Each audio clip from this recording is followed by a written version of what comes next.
Welcome to Charging Ahead, an exciting e-mobility series by Enzi Ijayo Africa Initiative showcasing the future of sustainable transport in Kenya. In this episode, we are joined by the Deputy Director for Africa at the World Resources Institute, Dr. Rebekah Shirley. Stay with us as we explore how research is shaping the future of e-mobility in Kenya. Good afternoon. My name is Rebekah Shirley. I'm the Deputy Director for Africa at the World Resources Institute. So, Dr. Rebekah, what is the situation and what is the current landscape of e-mobility at the moment in Nairobi and in Kenya? Well, I'll start a higher level in Africa. In Africa, the e-mobility space is growing and changing very rapidly. Right now, we estimate that the entire market is about $17 billion US, but by 2030, that's going to double, if not more, according to Motor Intelligence. So we can see there's a lot of growth happening in the sector. Initially, a lot of that was organic, but a number of countries are now putting policies and targets in place to encourage and hasten the electric mobility revolution. So Cape Verde, for instance, island countries tend to move very quickly on mobility. Cape Verde has a target of ensuring that all new sales by 2035 are electric. All new car sales 2035 are electric. Ethiopia has already banned entirely all gas-powered electric vehicles. So countries are moving in that direction. And here in Kenya, we're also moving in that direction. Kenyan government just released last year the draft e-mobility policy 2024. So a lot of work happening there. And there are already a few incentives for electric mobility in the country, like we have a partial exemption on import duties and so on. So a lot happening. We have about 3,000 vehicles plus on the road right now in Nairobi city that are electric. But the goal is that we would get to the hundreds of thousands eventually. So a lot happening in Africa. But why is it important and why should we care about this ever-evolving landscape? That's a good question. Well, why do we care about electric mobility? If you read the policies that are now driving the revolution in Africa, you'll see a couple of keywords coming up regularly. Cleaner, safer, more affordable. Let's start with cleaner, because right now in Africa, especially in our urban spaces in our cities, air pollution is the leading cause of health challenges. In fact, in Nairobi County, the county is spending over 30% of its annual budget just addressing health challenges due to air pollution. And transportation in Nairobi is 40% of our air pollution load. So for one, when we think about electric mobility, it's this opportunity to sort of address one of the major challenges that we're facing around air quality and the cleanness of the air around us. And remember that as our cities continue to grow, that transport load is only going to continue to get larger, and therefore the air pollution impact will continue to get larger as well. So that's one thing. But another one is cost. And we all know that fuel is expensive and gets more and more expensive. In Nairobi, we pay a lot for fuel, and that's with a subsidy already. We have a Kenya fuel subsidization program here in the country. And so the government is spending money every year, paying money out to foreign fossil fuel companies to pay for this fuel that then causes the air pollution that we then again have to pay for to solve through our healthcare system. So again, there's another driver for electric mobility is if we move in this direction, we can actually wean ourselves off of a fuel that we don't own and that we are spending money on every year. And if you break that down, bring that down to the level of the individual driver or car owner or vehicle owner, there's benefits there as well and on cost. So for instance, an electric vehicle or an electric bike might cost the same. It's costing roughly the same as an internal combustion engine vehicle today. So the upfront costs are roughly the same. But over the lifetime of the vehicle, you're spending way less because you have virtually no fuel cost, right? You just have your electricity cost, which is very minimal. And so it means that as an individual car owner or vehicle owner or driver, my payback period is much shorter. So I begin to earn revenues much faster and I can pass those on to consumers. So safety, cleanliness, affordability, these are some of the reasons why for all of us, there's a benefit in moving towards an electric future for mobility. Dr. Rebekah, you recently launched a study on managing grid impacts from increased electric vehicle adoption in African cities. Tell us a little bit more about this. Well, what's interesting is even as we're moving towards this expanded electric mobility revolution or transition in Africa, the big question that I think still remains unanswered is, but can our grids accommodate this revolution and this transition? So we know our grids. We know that we tend to have limited grid extent, meaning limited coverage. And where we do have coverage and infrastructure, we don't score particularly well on reliability. So we tend to have high frequency of outages, high duration of outages, and then high losses in terms of transmission and distribution. So it's a natural and very fair question to ask. Can our grids actually accommodate electric vehicles, not just in the hundreds or the thousands, but the tens of thousands and the hundreds of thousands? So my colleagues at the University of Amherst, June Lukuyu and Jayton Asia and I, thought it would be helpful and really interesting to do this study to explore, well, what are the grid impacts of increased levels of adoption of electric vehicles in a city like Nairobi? So what we did is we collected information from KRA. So we have information around vehicle classes and the number of vehicles registered in different types of classes, including private vehicles, paratransit vehicles like matatus, buses, and 2 and 3 wheelers. We also looked at commercial fleets. We also have information from KPLC on transformers. So we know where transformers are in the city of Nairobi, and we know what power consumption looks like regularly in Nairobi.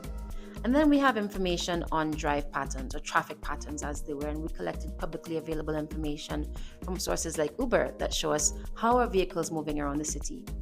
When we pull those together, we were able to develop models that connect into each other, that help us to look at traffic and drive behavior, charging behavior, and then transformer utilization. So that's basically what our study is. It's a suite of models that helps simulate these 3 areas so that we can understand as we go from 0 to 5 to 10 to 15%, upwards to 100% of EV adoption in those different vehicle classes, what will the impact be on the grid? Whereby impact to grid, we're able to look at some classic factors or some classic indicators like transformer loading and therefore cost. From this study, managed charging strategies have the potential to reduce grid strain. What challenges do you see could arise while implementing these strategies, particularly to do with technology adoption and user compliance? Great question. Well, our study found some things really interesting. We found that paratransit vehicles, meaning those that are transporting the public, our matatus, our buses, etc., they tend to charge in off-peak periods. So actually they're a net benefit to the grid because they're absorbing power at a time when there aren't many other users using the power. But what we find is that for the private vehicle fleet, owners of these types of vehicles tend to charge during high peak, high usage periods in the evenings, in the early mornings.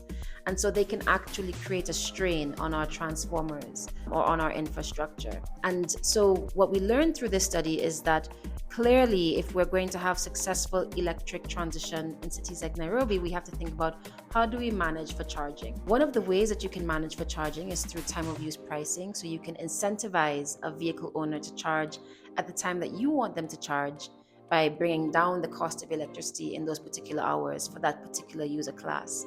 And so with those kinds of targeted charging mechanisms, we can try to map the charge patterns to the patterns that you would want to see to make sure that the grid is not adversely affected. And what our study finds is that actually we simulated what would it look like were we to do managed charging, and in fact it can move that vehicle class into being one that has benefit for the grid, where at very high levels of penetration or even moderate to high levels of penetration, you now begin to act almost like a battery, almost like storage, right? So think about all of these cars and buses on the roads as mobile storage units. And if we manage the charging, we're actually almost managing a storage infrastructure, a mobile storage infrastructure, which can then itself prolong the life of our infrastructure and mean cost savings in terms of replacements. So there's some benefit to be had here. According to you and the findings of the study, how does consumer behavior influence the e-mobility adoption and infrastructure requirements? And also, how can stakeholder education address these behavioral impacts? Another good question. Well, this effect that we've identified of how charging behavior can strain grid infrastructure, another thing that we find by analyzing range anxiety is that the behavior of the driver can also exacerbate that very same effect. What do I mean by that? We looked at scenarios of high range anxiety and low range anxiety and the spectrum in between.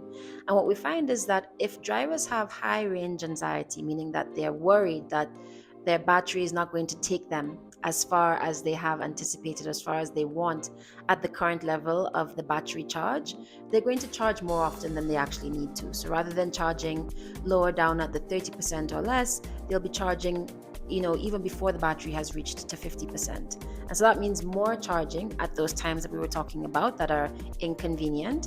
And so an added strain to the grid. So I think consumer behavior, as we think about the energy and the electric mobility transition, will be an important thing to explore.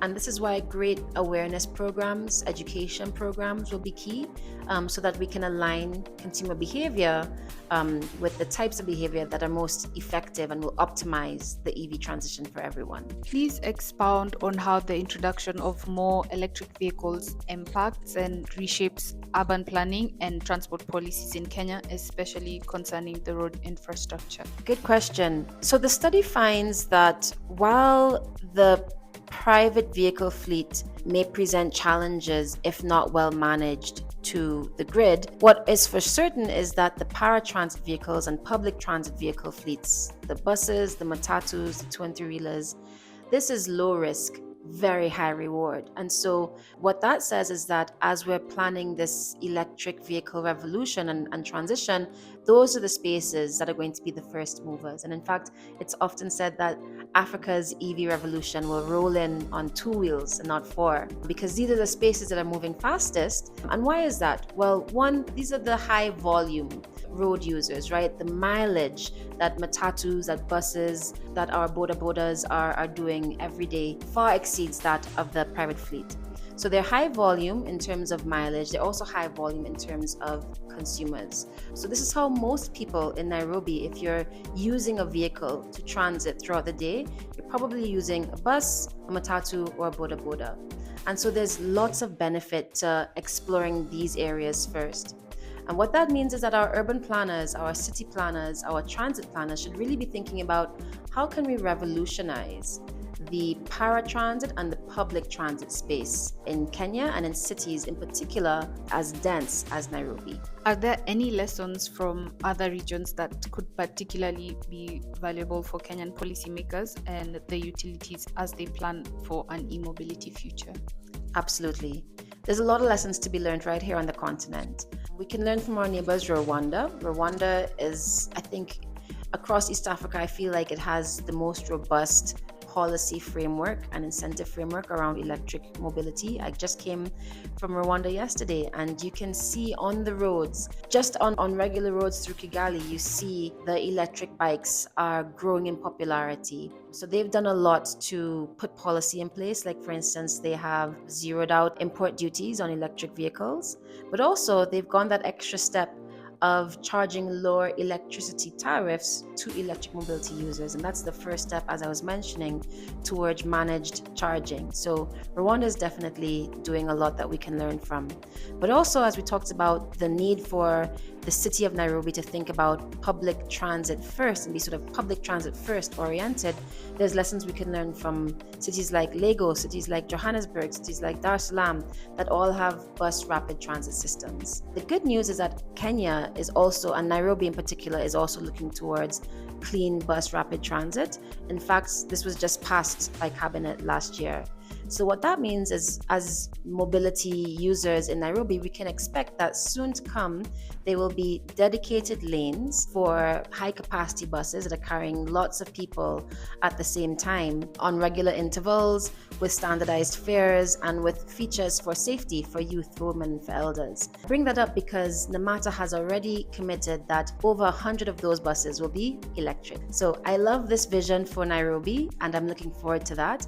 And there's lots of lessons to be learned, as I said, from some of our peers. What long-term vision do you have for Kenya's e-mobility sector, and what would be required from the public and private sectors to make this vision a reality? I'm excited for a Nairobi where we have clean, safe, affordable electric transportation options available to everyone.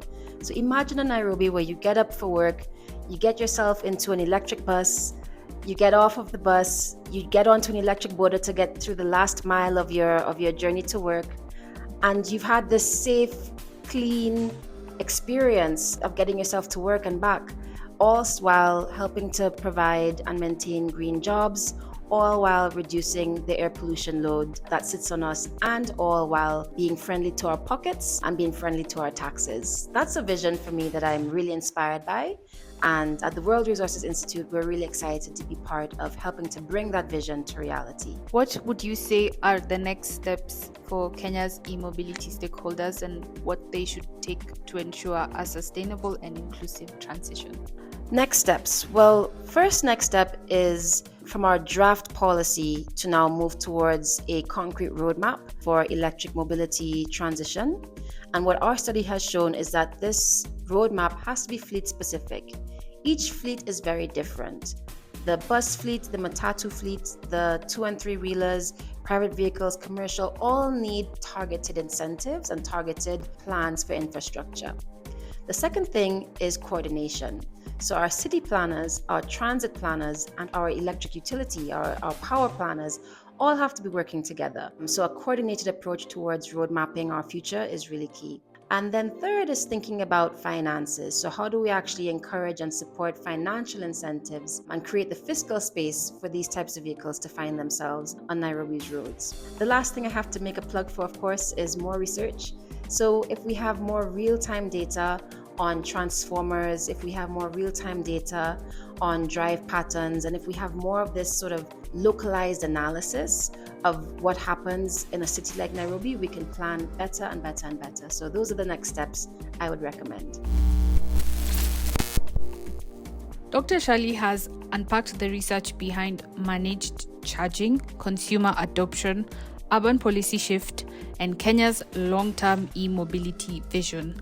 Her insights lay the groundwork for understanding what is required for just and data-driven transition. Up next, we move into the world of infrastructure with the Chief Revenue Officer at EV Charger, John Msingo.